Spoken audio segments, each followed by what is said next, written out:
Dia ngomong, aduh aku mau bentak ngomong tuh. Nah, Nggak ngerti rasa bersalah dia ngomong kayak gitu. Viral batal nikah di Palembang, Anjas ceritakan awal mula kenal mantan calon istrinya, 4 kali bertemu, mendadak minta dinikahi. tahu tapi kan jarang ketemu dia. Main cetak. Pernikahan ini batal sehari jelang akad nikah hingga viral di media sosial. Lantas bagaimana kisah asmara keduanya terjalin? Ternyata Anjas baru 1 tahun menjalin hubungan dengan DN. Kisah ini bermula saat kakak perempuan Anjas mengenalkan adiknya kepada DN. Anjas sendiri diketahui bekerja sebagai seorang sopir salah satu ekspedisi sedangkan DN belum diketahui. Rasa bersalah sudah mengenali adik tadi ya, karena yang dilihat baik tapi belum tentu baik kan. Anjas, setelah dikenalkan dengan DN, kemudian menjalin komunikasi via pesan handphone. Keduanya akhirnya memutuskan untuk pacaran. Selama pacaran, Anjas dan DN menjalani hubungan jarak jauh. Selama pacaran, Anjas dan DN hanya bertemu 4 kali. Dari awal berkenalan pun, Anjas mengaku mantan kekasihnya ini memiliki kepribadian yang baik.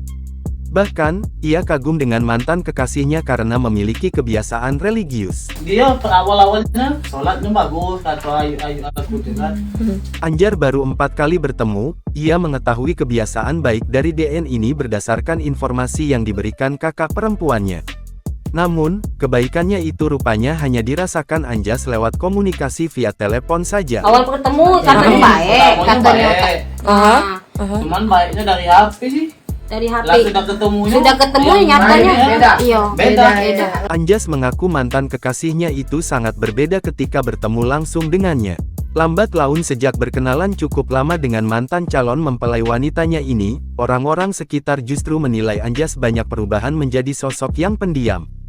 Anjas mengatakan jika semua orang di sekitarnya menganggapnya berubah menjadi sosok pendiam dan tidak seperti biasanya. Di rumah, di tempat nenek aku, di tempat aku bergawe, banyak yang ngomong ngapo kok diem nian, ngapo kau diem nian, jadi kawan-kawan bergawe kan biasa udah cak ini.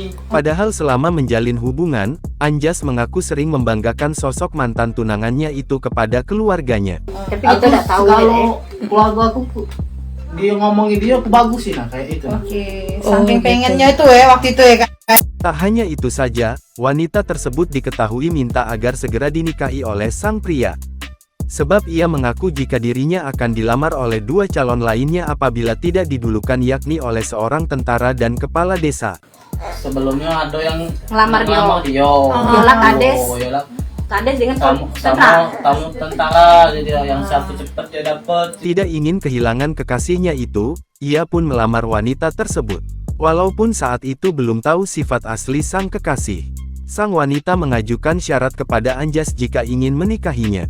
Tanpa diduga, wanita tersebut meminta sejumlah uang untuknya dan untuk sang ibu berbeda.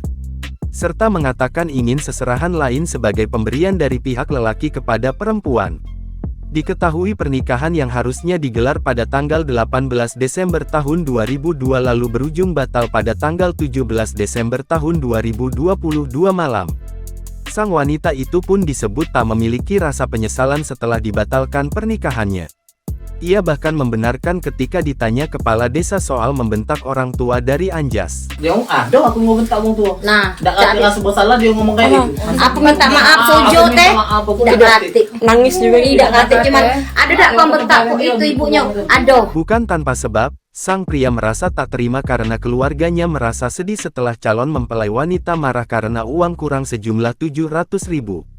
Diungkap Anjas, jelang pernikahan, calon mempelai wanitanya ini meminta uang tambahan sebesar 7 juta rupiah. Uang tersebut disebutkan untuk keperluan perlengkapan resepsi, seperti tenda dan lainnya. Sebelumnya Anjas telah memberikan uang mahar sebesar 35 juta rupiah. Pihak Anjas pun menyanggupi permintaan tersebut dengan mencicilnya. Namun, saat berkunjung ke rumah calon mempelai wanita diduga di Batu Raja, Sumatera Selatan itu, Anjas dan keluarga dibuat terkejut dengan kondisi persiapan rumahnya jelang H-1 pernikahan. Bagaimana tidak, wanita itu sebelumnya mengklaim uang tambahan tersebut dibuat untuk kebutuhan tenda dan lain-lain. Namun faktanya, ketika disampai di rumahnya, Anjas tak melihat adanya tenda untuk pernikahan. Anjas mengaku syok melihat keadaan tenda yang dipesan bak tenda untuk acara kematian. Siapa itu kayak uang kematian malahan. Kayak gimana tuh orang kematian? Tenda terpal baik pucuk. Tenda dipasang pakai terpal hanya sepetak. Anjas mengira tenda yang dipasang pakai rampel putih biru.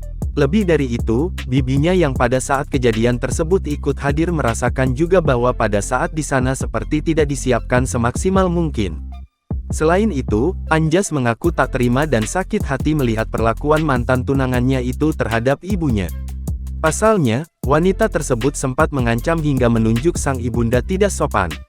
Anjas lantas bersikeras membatalkan pernikahan tersebut pada H-1 pernikahan pukul 2 waktu Indonesia Barat pagi hari.